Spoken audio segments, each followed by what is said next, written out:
Hello, hello. Welcome on into another episode of the Whiskey Crusaders. I'm Will. I'm Sarah. I'm Matt. Today we're drinking Aberfeldy and their 12-year-old single malt Scotch. Be sure to hit that like and subscribe button and click that notification bell. Matt, why don't you tell us a little bit about this yummy Aberfeldy?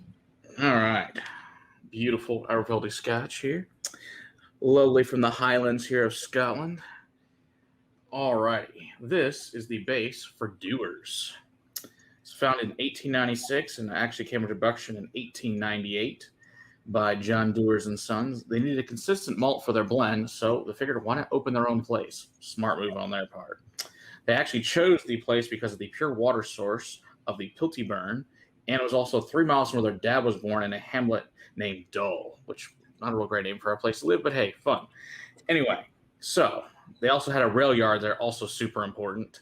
And in fact, they still have the Puggy Engine on site. You can still view it today, where they would take the supplies in and send the whiskey out from the distillery. It was designed by Charles Doig, who was a signature pagodas of the distillery at the time. Today, they do not age, nor do they do any bottling on site anymore. It's all just a bar and museum, which, hey, that's cool. In 1972, it was enlarged to add 4 new steam stills, 2 wash stills of 16,500 liters, and 2 spirits at 15,000. Wow. I do a lot of stuff starting in 2018 with the local honeybees and local honey, and we've actually done some streams with Aberfeldy, have them in the house to do some events. So we have received whiskey from them, but this is not one of those bottles, but we have received stuff from Aberfeldy in the past, and we will link those awesome streams when they were here in the past as well. So let's see what we think. So this is Aberfeldy 12, 40%. Came out in 1999, and it's all ex-bourbon. All right, let's sing this beautiful Highland single malt Scotch. I love it. I already knew that going in. Review is done. Sarah says she loves it. I'm done. That's all you need to know. Love it. We've had bottles of Aberfeldy in the house before. We've had Aberfeldy. Yeah, all of the Aberfeldy that we've had, we've enjoyed. At least I know I have. Mm-hmm. But as we were talking about a different review, this is also the only new make Scotch that we have tried is from Aberfeldy. This is true. We were very lucky to get a chance to try that. Yeah. Because there was not very much of it there. No, it was straight honey. And you can smell it in here. Mm-hmm.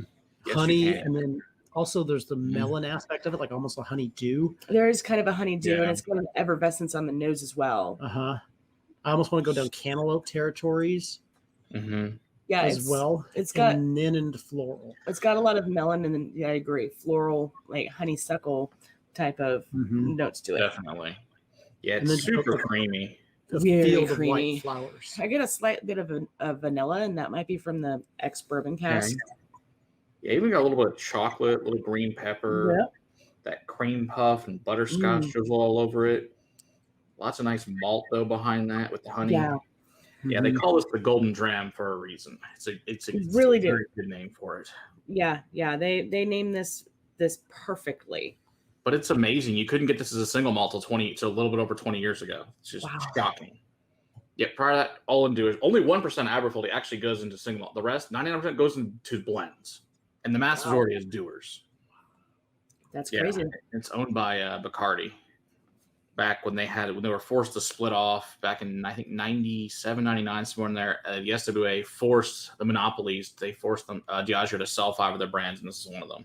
And Bacardi happily bought this up. I bet. Yeah. Probably very happy they did. Mm-hmm. Yes. We'll cover their other 4 brands in sometime in the next year or so. Yeah. We'll cover them individually, but like Matt said, if you want to, get a rundown on them right now, check out one of the other videos where we had them on, because we did go through. There's more in-depth detail. Oh, yeah. I'm not finding any faults. But I'm also not finding a depth of age on this one. No, it's 40% too, so that's not gonna, Yeah, but sometimes you can pick it up. Sometimes you can pick up that richness.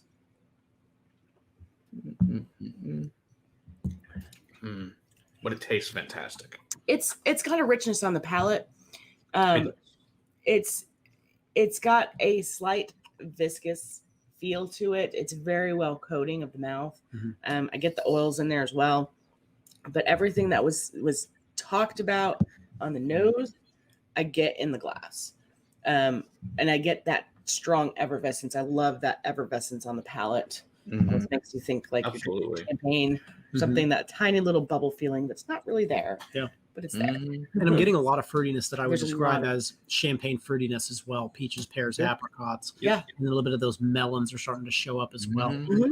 And then again, a lot of honey. A lot of honey, slight vanilla, right there on the front for me. Mm-hmm. Yeah. Got lots of honey, floral. It's like being in a light, clean meadow with the blue sky above you.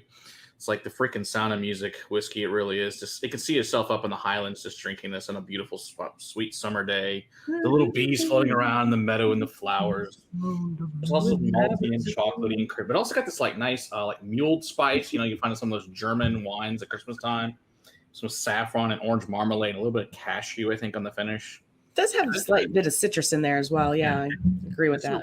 It's really good stuff. I really like this one, especially for the base. What series we're eventually going to do is take a bunch of blends and take their bases, and we'll have a fun series with those, and that'll be a good fun night.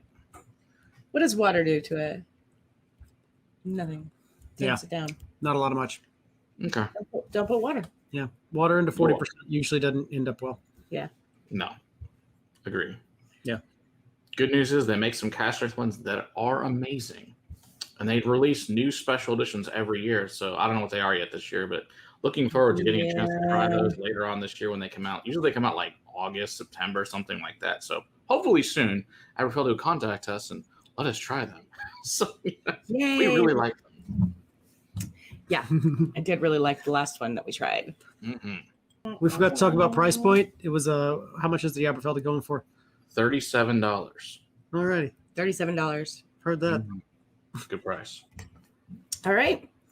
Don't forget to hit that like and subscribe button and click that notification bell. And be sure to check us out live on Monday nights. And until next time, Keep on crusading for better whiskey in your glass. Cheers.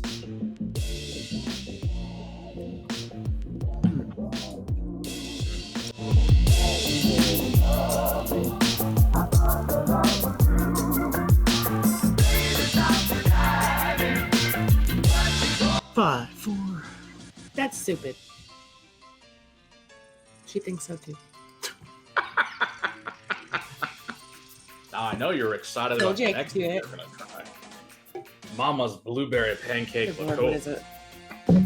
Can I just leave Aberfeldy in my glass and pretend? I don't care. I don't care.